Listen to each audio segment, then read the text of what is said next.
We have the story from Fox News. CNN's Brian Stelter avoids network's poorly watched Biden town hall and reliable sources media show. CNN's primetime event averaged only 1.2 million viewers, finishing in third place behind Fox News and MSNBC. Think about what this means. That doesn't mean what you think it means. My initial reaction was, wow, people would rather watch the daily Fox or MSNBC as opposed to the president give a town hall? Man, Biden must suck. Well, the better way to put it is people don't care about Biden. They would rather watch their cannon fodder for the culture war. That's what's actually important. Biden is irrelevant in the culture war. He was not Trump. Therefore, he got votes. But right now, we're seeing that, for one, okay, here's the good news. CNN is in crisis. You know, they can't even get they can't even get a couple million viewers off of the president himself. That's also indicative of what's happening to this country with Fox and MSNBC doing better. People want the fight. Yeah, no, I think that's absolutely true. But at the same time, I mean, CNN has become MSNBC. I mean, there's no difference there. I mean, for a long time in cable news, they differentiated themselves. Fox was a conservative network, MSNBC was a liberal network, and CNN they were the liberal media, but they were at least trying to present themselves as the acceptable alternative that could be shown in airports. Now, I mean, they're deranged. I mean, their primetime network. I mean, their primetime programming, I mean, it's not really in tone and substance different from MSNBC in terms of their political till.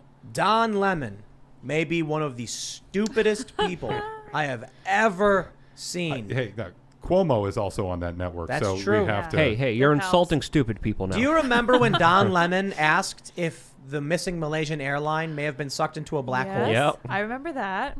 That's a true story. Good stuff. That's CNN desperate for ratings. He's like, but is it possible? I know it's preposterous, but is it preposterous? Yes. And people were like, oh, come on, Tim. He was just having a little bit of fun. And I'm like, dude, if you want to speculate on what could have happened to a plane, a black hole swallowing it is the stupidest possible thing to even joke about, because a black hole wouldn't be able to get anywhere near the planet without destroying substantially more than just one airplane. But that's CNN for you. These are the trusted name in news, Tim. I mean, they're the ones that YouTube trusts more than anyone else. They're the ones that they get put on the top of the list. They get shown to everyone. So years ago, David Foster Wallace wrote this really interesting essay about conservative talk radio for the Atlantic back in the day. Supposedly, Wallace was an interesting guy. Supposedly, he was a big Rush Limbaugh fan. I don't know if he agreed with Limbaugh's politics, but he just liked listening to radio. And he made this observation in the piece where he was talking to all these talk radio people about how they would harp on the same subjects over and over again, about how they compared talk radio and the ideas that the way they talked about things to regular radio, where it's like, look, just because the morning DJ played the hit song doesn't mean that you as the evening DJ don't get to play the hit song. Everybody wants to hear the hit song. And I think cable news has carried that approach forever. Like the Malaysia Airlines thing is a classic example. Like they just, clung to this story because it was getting CNN meager ratings at the time, and then they were in a slow news cycle for a couple of weeks, and so they just pumped that story. So you get Don Lemon, who is already, has the brains God gave Trout, saying things about black holes eventually, right? He ran out of stuff to talk about. But they're still clinging to this model where they just say the same things over and over and over again. And the media environment isn't even what it was 10 years ago, where you have so many other alternatives. You want to hear a newer and fresh perspective, you got a million other things that you can hear, rather than, one of 3 or 4 broadcast networks, and they just haven't woken up to that reality. It's crazy. I think what they realized is that with the internet and the infinite, field of choices, that they need to find their specific audience that will stick to them and why. It used to be that there were very few channels to watch. We had 4 major networks or whatever, and then all of a sudden you have the cable channels. And CNN was getting massive viewership just by virtue of being 24-hour news. I mean, they were the original, 24-hour news channel, so they had the ratings. People would turn it on in airports and hotels, and they worked these deals out.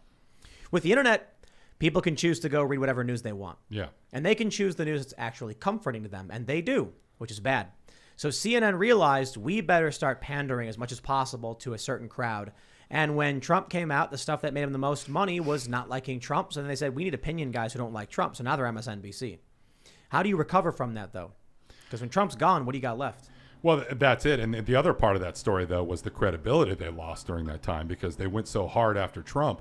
They went down, say, a Trump-Russia collusion rabbit hole that, I just don't even know how that you can even call yourself a journalist after publishing that stuff. That's crazy, for isn't it? so many years. I mean, and again, they just are like buffaloing through all this. Like new media doesn't exist. Like, you know, the fact that they have been undermining trust on the major story that occupied a news cycle for 3 years turned out to be false. I mean, they're just pretending. They win awards for it. And they attack people that call them out on it. The people who, from the very beginning, were like, they're full of crap. There's no evidence. There's no documents. There's nothing to prove their story. I think they were vilified. I think the New York Times won a Pulitzer for their Trump-Russia reporting in, what was it, like March of 2019. Yeah. And the Mueller report happened like 3 months later. I mean, like literally everything they just won a Pulitzer for was like invalidated. It's madness. And yet they just pretend that these things aren't happening. Like, this is a great show. I'm a fan of the show. I'm here tonight because I enjoy it, but I've also got a book to promote. And I'm here because you guys are legit competition to the cable news. You've got 1 million subscribers on YouTube. Cable news people don't think that way. They're still kind of, you know, in the dark about this.